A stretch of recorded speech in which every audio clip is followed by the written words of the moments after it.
Поштовани гледачи, ова е време во кое се занимаваме со парите и со филозофијата како да ги создадеме.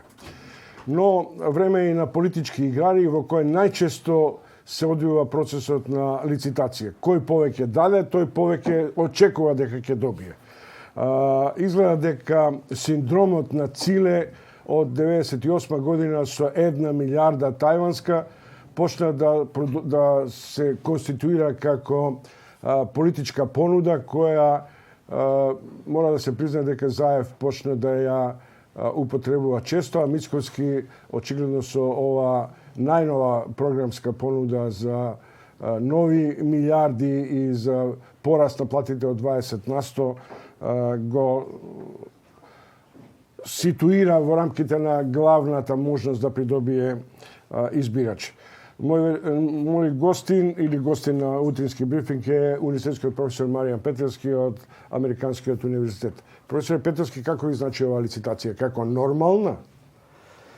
Па добро, сега мислам за подетално да зборуваме, треба да сочекаме да видиме што тоа значи онака поструктурно напишано во програмите кои што ќе ги публикуваат политичките партии, меѓутоа на некој начин е, да кажем, и очекувано во овој период кога ќе имаме избори во април, да има и малку лицитација, значи да се вака да кажам промовираат онака повеќе идеи, еден wishful thinking велиме, повеќе од она што представува реалност, така што мислам дека доаѓа еден таков период. Има неколку елементи кои зборуваат дека таквата политичка понуда ги нарушува елементарните економски законитости. Например, партиите, владата решаваат колку ќе биде минималната плата, колку ќе се зголеми за 20% платата, зашто инаку решаваат предприемачите, фирмите и така натаму. Дали таа лицитација може да ги наруши сите елементи на пазарното логицирање? Принципилно од перспектива на економската наука не е непознато да владата промовира една таква политика во која што ќе каже дека платата ќе порасне толку и толку. Се додека тоа произлегува од пазарот. Се додека владата ствара амбиент во кој што пазарните механизми ќе доведат до одреден пораст на платата или другите елементи кои што се дел од програмите. Меѓутоа, она што е важно, секогаш кога една политичка партија или потоа кога ќе освои власта, лицитира со вакви бројки, да каже од каде тоа ќе произлезе или кој е механизмот кој што ќе доведе до поголем раст на економијата и од тука ќе растат платите.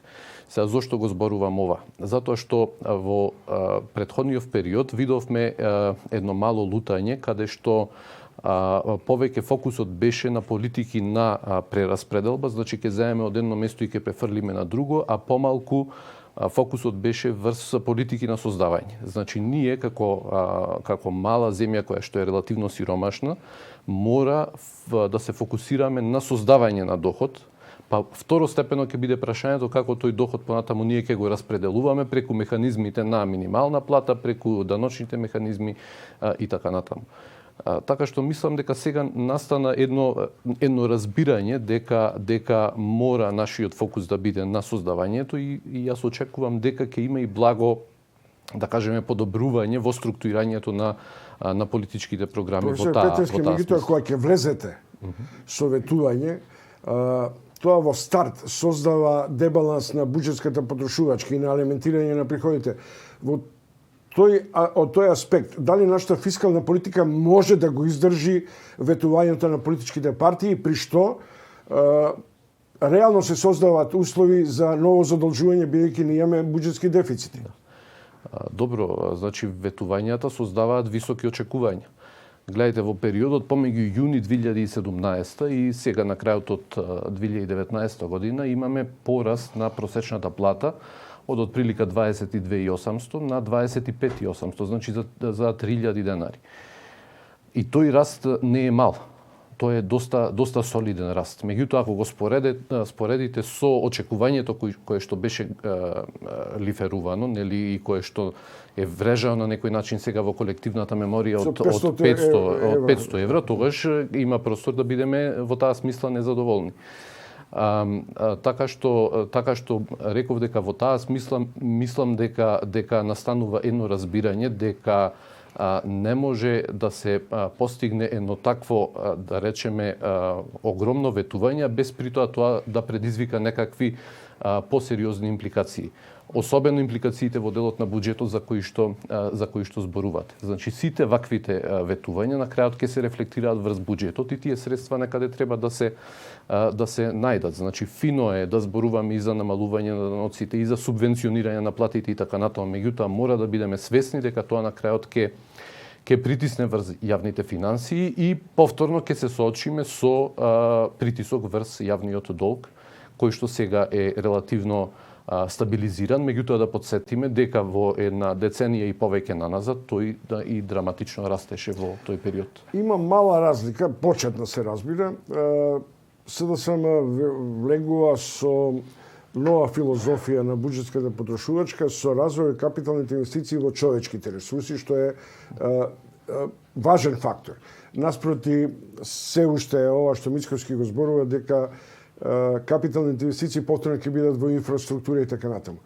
Но да се задржиме на човечките ресурси.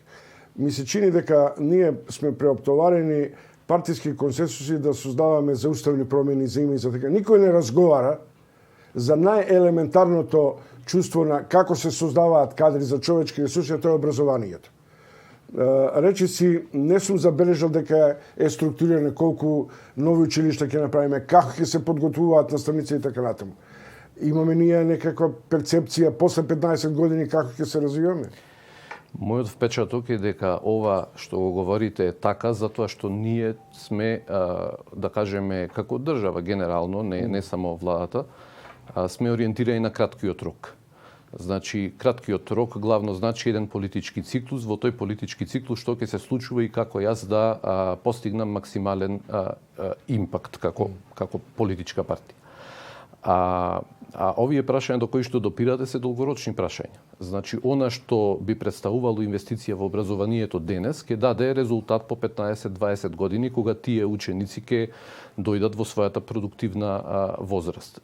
Сега, значи, малку ние да речеме, занемаруваме тој долгорочен пристап, затоа што по 15 години може би ќе биде друг политички контекст. Меѓутоа, граѓаните на некој начин тоа го сваќаат. Една неодамнешна анкета вели дека што треба да биде во фокусот на изборните програми во економскиот дел на политичките партии и првите 3 места се владење на правото, квалитетот на образованието и квалитетот на здравствените услуги и спречување одлив на лекари од јавното здравство. А сите останати политики кои што се претежно краткорочни, како што се политиките во социјалната сфера, ја спомнавме минималната плата, даночните политики, се подолу на таа скала.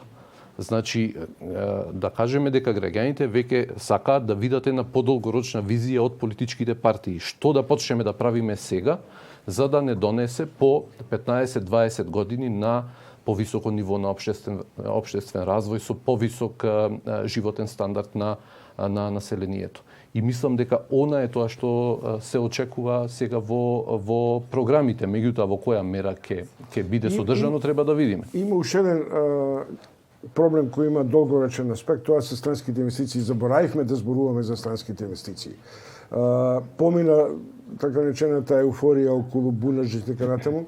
Меѓутоа, прашањето на странските инвестиции, некој го гледа, сега влегувме у НАТО, ќе почне да течат инвестиции. Но, прашањето е како ќе се создадат реални економски услови на рамноправност на пазарот и привлекувањето на странските инвестиции.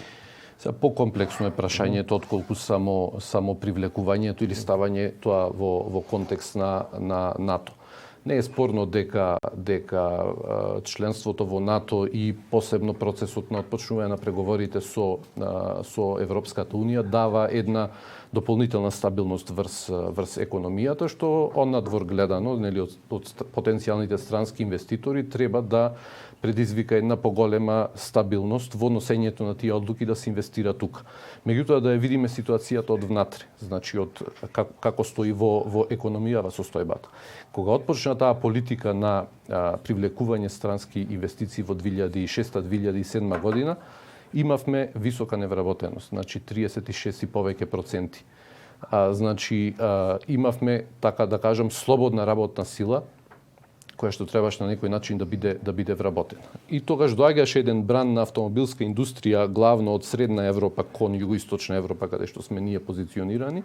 И тој бран беше, да кажеме, пресретнат со една таква политика која што се базираше на субвенции и даночни олеснувања. Сега повеќе од 10 години потоа, имаме стапка невработеност од 17,1%. Значи, вие сега и да целите да привлечете некоја голема фабрика, таа ќе се соочи со проблемот на наоѓање слободни работници. Особено не можеме да зборуваме дека таа ќе најде 1000, 2000, 3000 работници веднаш. Па видете ги фабриките во поголемите градови, во Прилеп, во Битола. Тие се во постојан процес на барање на работна сила. Така што сега мислам дека сме во друга фаза. Тоа значи дека на одреден начин дека не може више да помине логиката ефтина работна сила ако целиме и кон подобрување стандард, покачување на просечната плата и така натаму. Што значи дека странците треба да влезат со друга перцепција на анализа на локалниот пазар. Дефинитивно, затоа што самите пазарни услови за кои што сега зборував налагаат дека веќе тој аргумент на ефтина работна сила сега толку и не држи. Сега мислам дека повеќе ова не значи дека ние треба да се откажеме од таа политика, напротив, таа политика треба да постои и треба да биде еден од елементите на економскиот модел на раст на нашата економија. Меѓутоа, сега треба рефокусирање од такви компании кои што вработуваат голем контингент работна сила кон помали компании, специјализирани, кои што ќе одговараат на компаративните предности на нашата економија. Што мислам со тоа?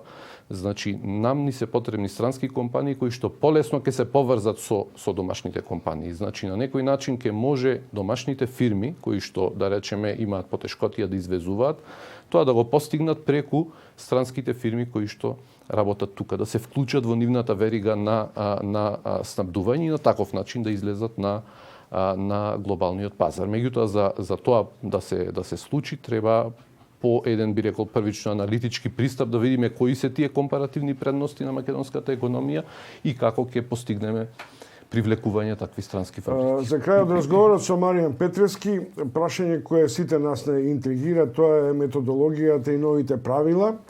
Она што е за мене интригантно, дека во 6 кластери, во 4 доминираат економските критериуми и што е најважно, затоа за секој кластер има подтекст, а тоа е владење на правото. Тие два елементи се стожерни за идниот развој. Која е релацијата, како тоа да се поврзе? Значи, нема дилема. Ако ги погледнете чаптерите за преговарање со Европската Унија, ќе видите дека голем дел од нив се чисто економски, а дури и оние кои што не се економски, имаат сериозни економски импликации. Само да ги погледнеме чаптерите 23 и 24, кои што се сврзани со право и правната држава и со кои што најчесто се отвараат преговорите, тие всушност се на некој начин и столбот на економијата, затоа што без владење на правото, без да кажем институционална стабилност, без институционален кредибилитет во земјата, растот не може да биде остварен. Може да ја имате најдобрата странска фабрика која што ќе дава највисоки плати, меѓутоа кога ќе треба таа фабрика да оди да добие некаква дозвола од институциите и тие на тоа не можат да одговорат на адекватен начин, тогаш веќе имаме проблем сериозен во создавањето на растот. И затоа е мојата теза дека всушност побитно во моментов од самото членство во Европската Унија е процесот на пристапување. Тој нас треба да ни помогне да го изградиме институционалниот капацитет, кој што е и нарушен, а и перцепцијата за институционалниот капацитет во Македонија е лоша.